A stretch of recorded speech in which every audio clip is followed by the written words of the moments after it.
Hey, what's going on? Edwin Liddy here, bringing you another video. Actually, this is a response to, or an update to a video I put out a few weeks ago on Instagram, basically talking about a builder's rep who managed to really make one of my clients very upset.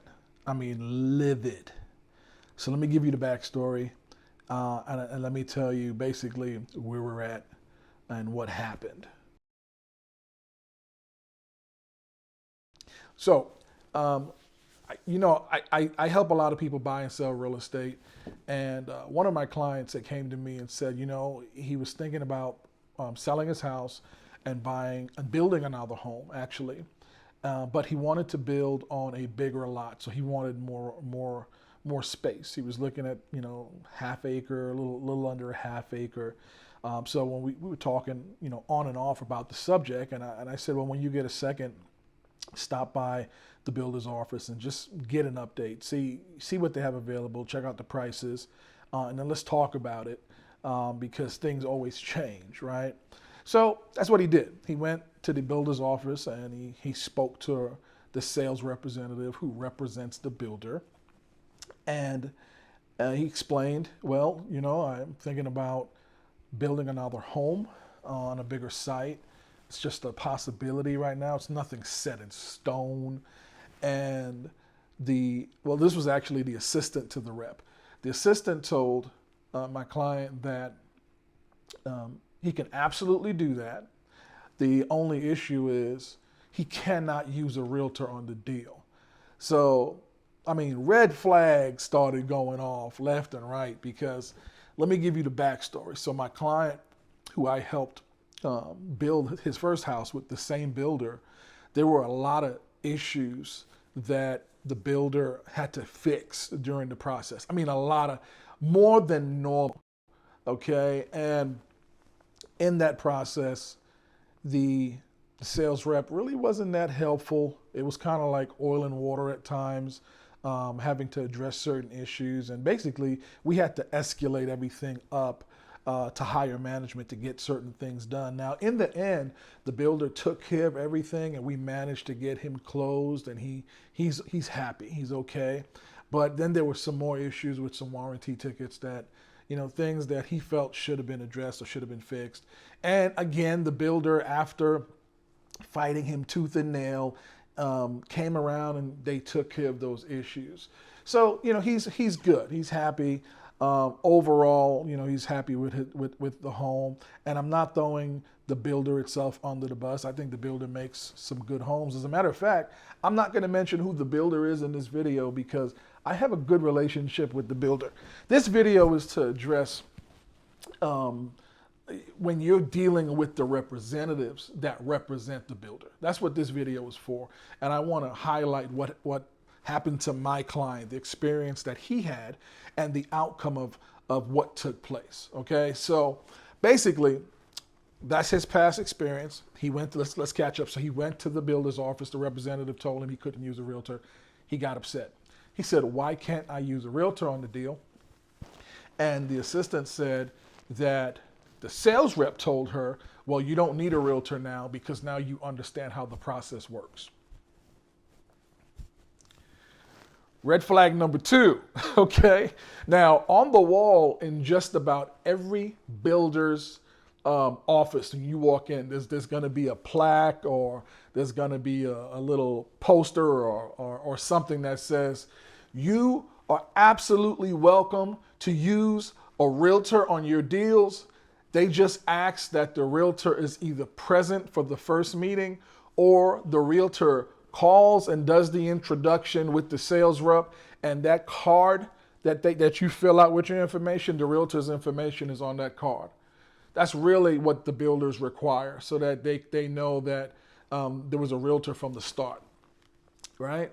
So builders, most builders, some builders, not all, actually like realtors. As a matter of fact, a lot of these builders, they allocate funds to pay the broker's fees within the deal. Before you even sign a contract, they already know they've put money aside in case they have to pay a broker a fee for representing a buyer, because a lot of buyers feel more comfortable when they have some type of representation from somebody in their corner, somebody who has their back or understands the contract, can explain it, can vouch for them, and can go to bat for them. So they encourage, most builders encourage. Now, there are some that they say they encourage, but they really don't, because if there's no realtor on the deal, then they get to make a couple extra bucks. Well, in this case right here, the builder's rep knew who my client was, remembered him, and remembered everything he went through, and remembered that, I was there, dotting I's, crossing T's, and holding accountable those who needed to be held accountable to a certain extent. Now, there's a line that you don't cross, as far as, you just cross the line, and then there's a line where you get to that line and you have to be stern and pretty much hold them to the T, the same way they hold you to the T, the letter of the contract, right? If it's not in the contract, it doesn't exist.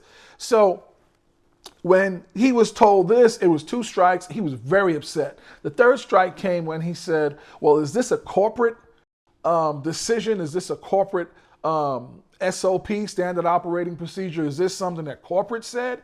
And the response was, well, yeah, I believe it was from corporate. And he said, oh, okay. So I'll find out, because he was very upset, and he's very uncomfortable going on the contract unless he's got, me representing him as his realtor, because I'm just that guy. While you're sleeping or you're working, I'm out at the field checking out what's being built on your behalf and asking questions and following up when you have questions and stuff like that. So we've got a great relationship. So needless to say, he calls me upset. He left the office. He calls me upset. And I'm like, what's going on? And he said, man, you're not going to believe what just happened. So he explains everything to me, and I'm on the phone.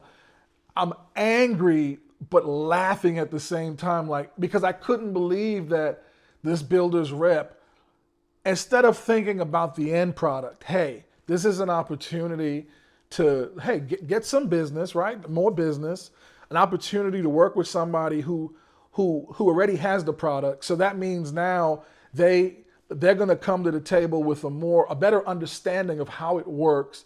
They have representation that understands the process, and they have builder knowledge. Okay, this is what they do, which means the process should go smoother. They decided to throw a monkey wrench in the plans and throw oil in water and just make it as complicated as it is.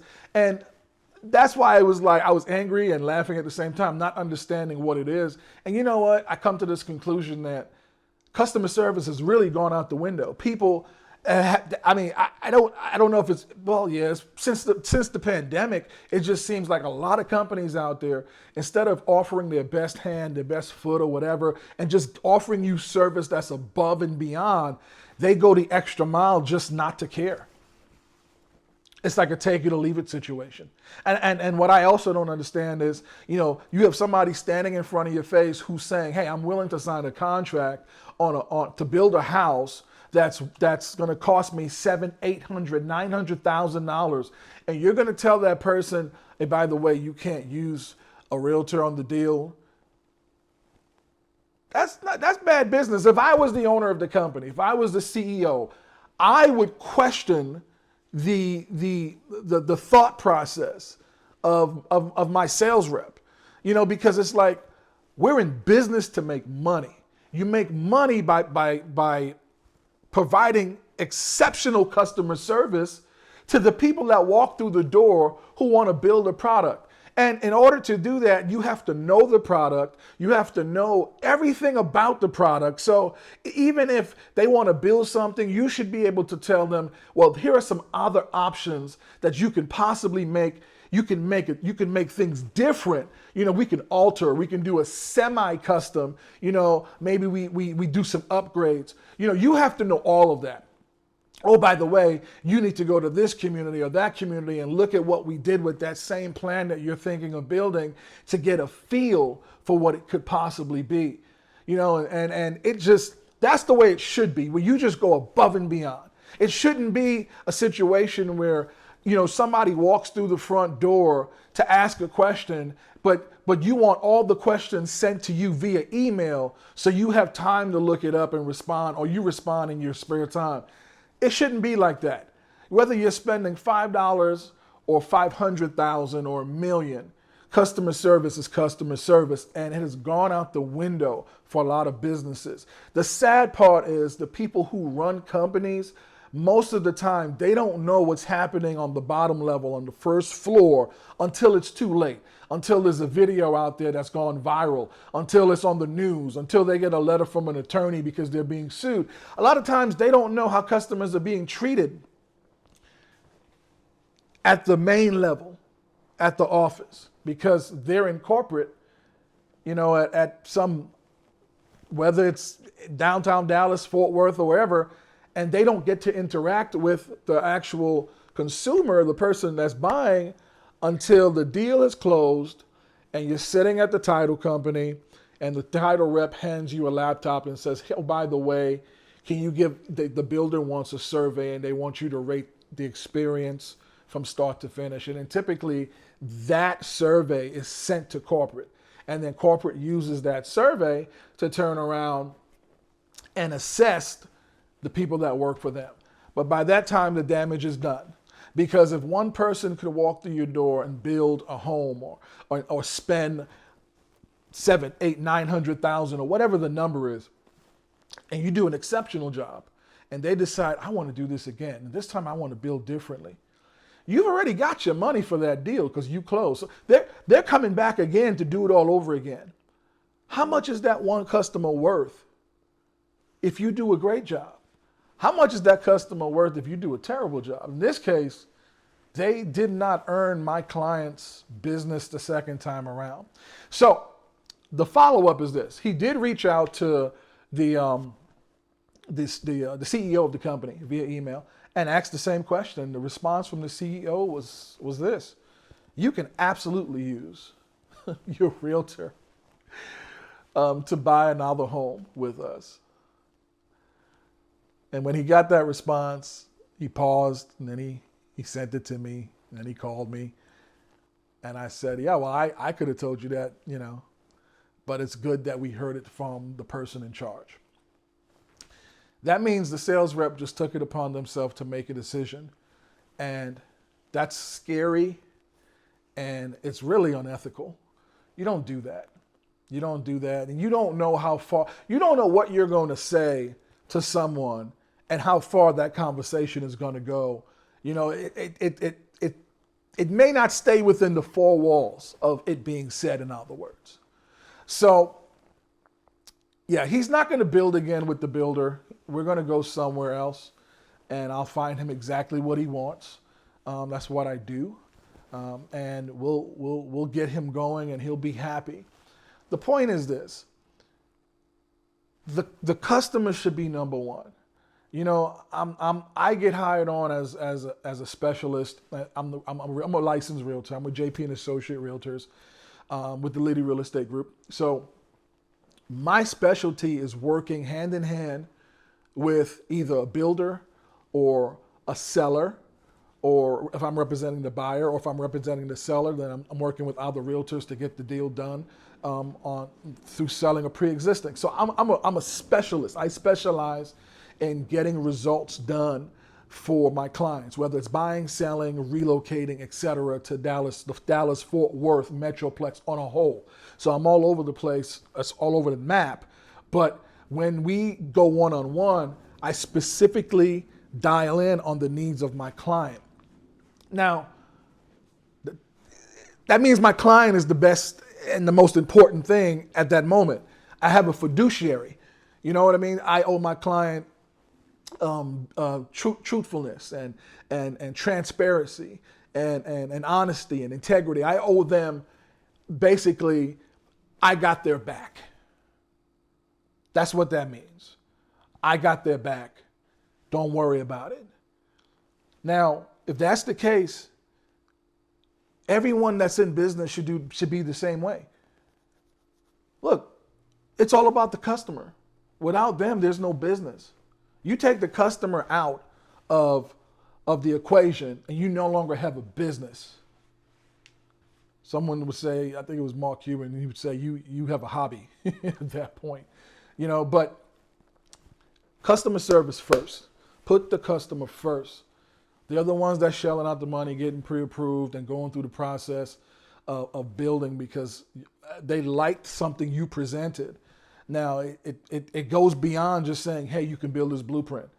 Let's talk about every single thing that you can do, all the options along the process. And you got to build right if you want to sell right. Hope this video helps somebody. It's funny because I'm thinking about what happened and it's all coming back to me and I'm getting upset again and laughing at the same time. I'm just passionate about it. And I'm not going to name names because I don't want to burn bridges, right? I don't want to burn any bridges. I like to keep my relationships professional and it's just one of those things where this should be a learning curve. So, if you see this video and you're the one that you know I'm talking about you, just do better. It's not my opinion about you. This something actually happened and this is all factual. Okay. And I don't want to get anyone in trouble, but you know what? Don't ever buy a house unless you have representation, unless you're a realtor yourself and you understand the contractual obligations. You understand what it's saying. You understand everything about it. Then do it. But if you don't understand any of that, you need to get with a realtor or an attorney or somebody that's going to help you, especially if you're relocating here to the DFW Metroplex. You need somebody that's on the other side of the table to go, no, wait. This was in the best interest of my client. This is supposed to be here. Do you know? I'll give you an example. If you were told that you're supposed to have double doors by the sales rep and you agreed upon everything, but the contract says one door, guess what you're going to get when everything is said and done? You're going to end up getting one door. You're not going to get double doors because the contract says one door. Now, sure, the builder's rep may have said two doors, right? But the contract, that's all. What does the contract say? The builders are quick to throw the contract back at you when it's time for something to be adjusted. If it's not in the contract, it does not exist. So it's in your best interest to have somebody representing you who understands the contract, who understands when something needs to be amended, then when you need to add an addendum, when we need to make a change, when something isn't done to specs as per the contract. You need somebody that's got your back. That's what I'm trying to say. All right. And when you find that person, basically, they're your go-to. It's like having that barber that just knows how to cut your hair. You don't go anywhere else. Or if you're a woman and you go to the salon, you got your go-to. Well, having a realtor is like that. You have that right realtor, they're in your Rolodex. They're in the top few numbers on your phone at all times. I get phone calls from my past clients all the time just asking me questions about taxes, about insurance, about selling, how's the market, what do I think, it's going and all that. And that's fine and well. I'm here for all of that. I'm here to help them understand because I'm the specialist when it comes to real estate. So anyway, I hope this video helps somebody. Don't be lied to. And if you're in that situation where you want to build, but you're not sure, if you're looking in DFW, give me a call and let me know. Let's do a Zoom. Zoom is really the best way for us to have this conversation so I can understand what your needs are. And let me tell you more about the builders that you're looking to actually do business with. Now, if you've already gone to the builder and you filled out that card and you've already started the process, I can't help you. I can give you some advice, but there's nothing I can do to help you from a contractual aspect because you've already agreed to go into business with the builder and they are not going to entertain bringing me on as your realtor. I've been down this road many a times, and a lot of times, I'll get that call and they go, but why not? Why wouldn't they let you on? And I go, well, I should have been there with you, or I should have initiated the actual transaction. So this really is for if you're thinking about making that move. Let's talk about it before you make the move. Let me give you some options. Let me give you my experience behind dealing with certain builders. Let me tell you what I think. And I'll be able to help you out. Definitely be able to help you out. Hey, I love what I do. And it's all about you at the end of the day. It's all about the consumer and providing exceptional customer service. So I'm Edwin Liddy with the Liddy Real Estate Group, brokered by JP and Associate Realtors out of the South Lake, Texas office. But we service the entire Dallas-Fort Worth Metroplex. And if you can't tell by now, I'm very passionate about it. I love what I do. And share this video, subscribe, and yeah, I hope I can meet and talk to you and help you, do your business going forward. And I'm also a specialist when it comes to relocating here. So I'll talk to you soon. Bye-bye.